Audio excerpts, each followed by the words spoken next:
तो दोस्तों आज हम फिर से आपके लिए लेकर आए हैं देश दुनिया की तमाम ताजा बड़ी खबरें। सबसे पहली बड़ी खबर में आपको बताएंगे दोस्तों कि आतंकवाद फैलाने का आरोप लगाकर जर्मनी की सरकार ने जर्मनी में 54 मस्जिदों पर लगाया बैन। विरोध में उतरे मुसलमान, जर्मनी सरकार के फैसले को बताया इस्लाम के खिलाफ। समाजवादी पार्टी के सांसद अफजल अंसारी की बनी रहेगी सांसदी, इलाहाबाद हाई कोर्ट ने 4 साल की सजा को किया रद्द। हिजबुल्लाह ने इजराइल को दी चेतावनी, अगर गलती से भी लेबनान पर किया हमला तो चुकानी होगी भारी कीमत, हिजबुल्लाह जंग के लिए तैयार।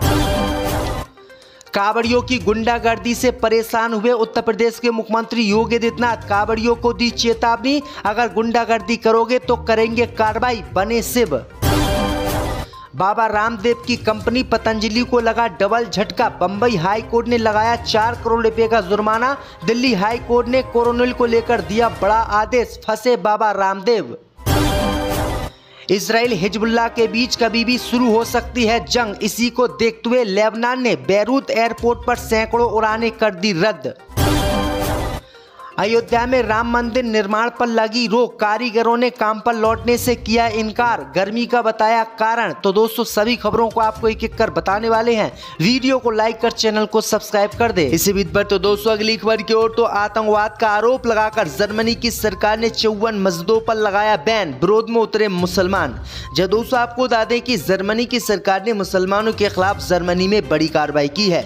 दरअसल आपको बता दें कि आतंकवाद फैलाने का आरोप लगाते हुए जर्मनी की सरकार ने जर्मनी में 54 मस्जिदों पर बैन लगा दिया है और इन पर ताला जड़ दिया है। वहीं आपको बता दें कि जर्मनी सरकार के इसी फैसले के विरोध में जर्मनी के मुसलमान उतर आए हैं और उन्होंने इसका विरोध करते हुए इन सभी से बैन हटाने की मांग की है। लेकिन जर्मनी ने साफ शब्दों में कह दिया है कि वह किसी भी कीमत पर इन मस्जिदों से बैन नहीं हटाएगा, क्योंकि ये आतंकवाद के केंद्र बनने हैं और इनसे कट्टरता नफरत फैल रही है, इसलिए किसी भी कीमत पर जर्मनी की इन मस्जिदों को खोला नहीं जाएगा। तो ये बड़ी अपडेट आई दोस्तों कि इससे पहले भी जर्मनी की सरकार ने कई मस्जिदों को बैन किया था और उन पर ताला जड़ा था। इसी बीच पर तो दोस्तों अगली खबर की ओर, तो समाजवादी पार्टी के सांसद अफजल अंसारी को इलाहाबाद हाई कोर्ट से मिली बड़ी राहत, इलाहाबाद हाई कोर्ट ने सजा को किया रद्द।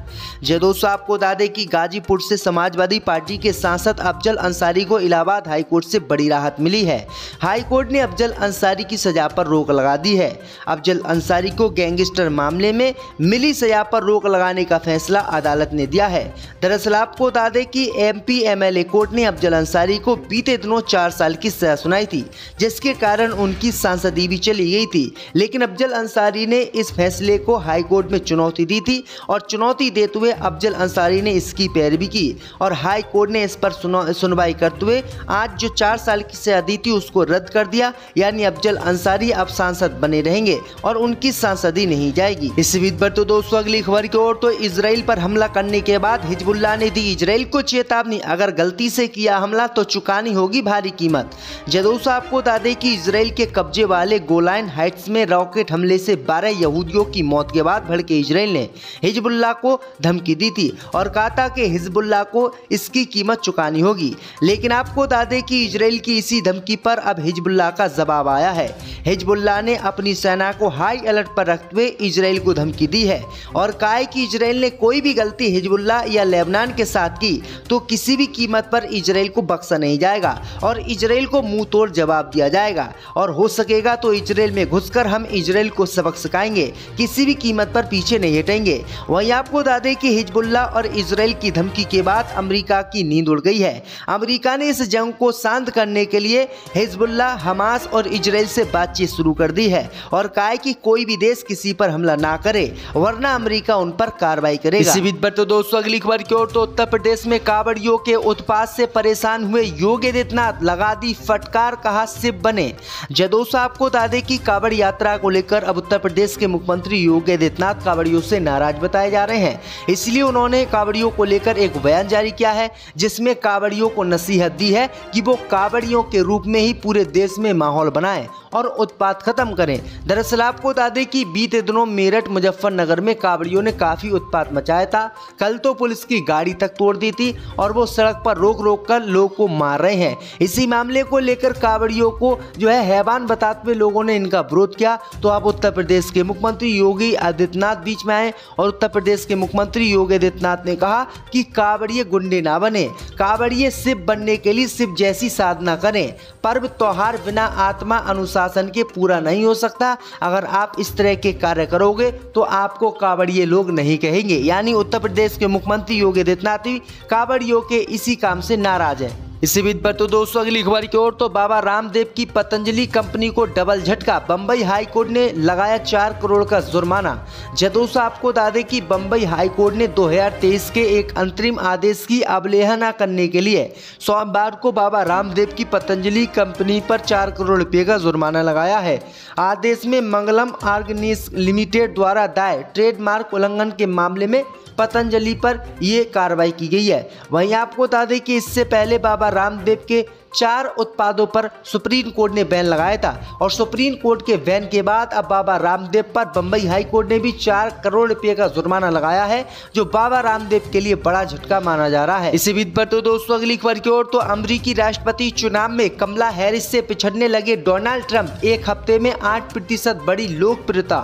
दोस्तों आपको बता दें कि अमेरिका में 5 नवंबर को होने वाले राष्ट्रपति चुनाव में डेमोक्रेटिक कमला हैरिस और रिपब्लिकन पार्टी के नेता डोनाल्ड ट्रंप का मुकाबला तय है। इस बीच डेमोक्रेटिक पार्टी की उम्मीदवार कमला हैरिस का प्रदर्शन बेहतर होता दिखाई दे रहा है। राष्ट्रपति जो बाइडेन उम्मीदवारी से जब से पीछे हटे हैं उसके बाद से कमला हैरिस की रेटिंग पिछले हफ्ते की तुलना में 8% बढ़ गई है। ये बहुत बड़ी बात है। वहीं आपको बता दें कि जैसे जैसे अमेरिका राष्ट्रपति के चुनाव आ रहे हैं वैसे वैसे कमला हैरिस की लोकप्रियता देश में बढ़ रही है और डोनाल्ड ट्रंप इनसे पीछे होते जा रहे हैं। एक हफ्ते की बात करें तो एक हफ्ते में 8% लोकप्रियता डोनाल्ड ट्रंप से ज्यादा कमला हैरिस की बढ़ी है। अगर ऐसा ही चलता रहा तो अमेरिकी राष्ट्रपति चुनाव में डोनाल्ड ट्रंप हार जाएंगे और कमला हैरिस राष्ट्रपति बन जाएंगी, जो इजराइल के लिए सबसे बड़ा खतरा माना जाएगा। इसी बीच पर तो दोस्तों अगली खबर की ओर तो राम मंदिर निर्माण पर लगी रोक, कारीगरों ने काम पर लौटने से किया मना। दोस्तों आपको बता दें कि अयोध्या में बन रहे राम मंदिर के निर्माण में एक बड़ी बाधा आ गई है। पिछले 3 महीने से राम मंदिर की गति धीमी हो गई है, साथ ही मंदिर निर्माण का काम भी बाकी है। ये बात सामने आई है कि राम मंदिर का निर्माण कर रहे कारीगरों की वजह से मंदिर का काम रुका हुआ है। ये कारीगर अपने घरों को लौट गए और दोबारा मंदिर के काम में लौटने के लिए आ नहीं रहे हैं। ये कारीगर मंदिर निर्माण की जिम्मेदारी लेने वाली L&T कंपनी की बात सुनने को तैयार नहीं है। इन सभी घटनाक्रमों को राम मंदिर निर्माण समिति के अध्यक्ष नृपेंद्र मिश्रा ने गंभीरता से लिया है। उन्होंने कंपनी से जल्द 200 कारीगरों की व्यवस्था करने को कहा है। मिली जानकारी के मुताबिक राम मंदिर निर्माण के लिए जरूरी कारीगरों की भारी कमी है। पिछले 3 महीने से राम मंदिर निर्माण का काम भी धीरा हो गया है और कारीगरों ने राम मंदिर पर काम करने से इनकार कर दिया है। कारीगरों का कहना है कि गर्मी बहुत ज़्यादा पड़ रही है, इसलिए हम राम मंदिर पर नहीं आ सकते, क्योंकि राम मंदिर में निरा पत्थर है और पत्थर बहुत ज़्यादा गर्म हो जाता है, जिससे हमारी तबीयत खराब हो रही है। तो ये बड़ी अपडेट आई दोस्तों कि राम मंदिर पर काम करने वाले लोगों की तबीयत खराब हो रही है। इसी बीच पर तो दोस्तों अगली खबर की ओर तो इजराइल हिजबुल्लाह के बीच जंग के आसार, लेबनान के बैरूत एयरपोर्ट पर सैकड़ों उड़ानें रद्द। दोस्तों आपको बता दें कि इजराइल हिजबुल्लाह के बीच युद्ध की संभावना देखते हुए लेबनान ने बैरूत एयरपोर्ट पर उड़ानों को रद्द कर दिया है। लुफ्थाना ने सोमवार को बताया है कि सावधानी बरतते हुए स्विस इंटरनेशनल एयरलाइंस, यूरोविंग और लुफ्थाना के बैरूत जाने वाली उड़ानों को 30 जुलाई तक के लिए बंद कर दिया गया है। इससे पहले आज एक इजरायली ड्रोन ने दक्षिणी लेबनान के सकरा शहर में हमला किया, जिसमें 2 लोगों की मौत हो गई। इस हमले में 3 घायल भी हुए हैं। बचाव सेवा ने स्पष्ट नहीं किया है कि मरने वालों में लड़के या नागरिक हैं या कहीं अन्य। दरअसल आपको बता दें कि हिजबुल्लाह पर आरोप लगा है कि हिजबुल्लाह ने इजराइल के गोलन हाइट्स पर हमले किए हैं और उसके 12 लोगों को मौत के घाट उतार दिया है, जबकि हिजबुल्लाह इन हमलों से मना कर रहा है। फिर भी नेतन्याहू मानने के लिए तैयार नहीं है। इसी बीच पर तो दोस्तों अगली खबर की ओर तो सुप्रीम कोर्ट ने मुख्यमंत्री हेमंत सोरेन को जमानत देने वाले झारखंड हाई कोर्ट के फैसले को किया खारिज। जो दोस्तों आपको बता दें कि सुप्रीम कोर्ट ने सोमवार को ईडी की याचिका को खारिज कर दिया, जिसमें झारखंड उच्च न्यायालय के 28 जून 2024 के फैसले को चुनौती दी गई थी। इस फैसले के तहत झारखंड के मुख्यमंत्री हेमंत सोरेन को कथित भूमि घोटाले से जुड़े धन शोधन मामले में जमानत दी गई थी। सुप्रीम कोर्ट की बेंच में जस्टिस BR गवई और जस्टिस KB विश्वनाथन शामिल थे। बेंच ने झारखंड उच्च न्यायालय के फैसले को बहुत ही विवेकशील करार दिया, जिसमें पाया गया था कि सोरेन के खिलाफ धन शोधन के मामले में कोई प्रथम दोष नहीं है। गवाहों के बयान पर उच्च न्यायालय का अविश्वास सुनवाई के दौरान ये रहा। तो ये बड़ी अपडेट आई दोस्तों की ईडी हाई कोर्ट की जमानत रद्द करवाने के लिए सुप्रीम कोर्ट पहुंची, लेकिन सुप्रीम कोर्ट ने भी जमानत रद्द करने से इनकार कर दिया।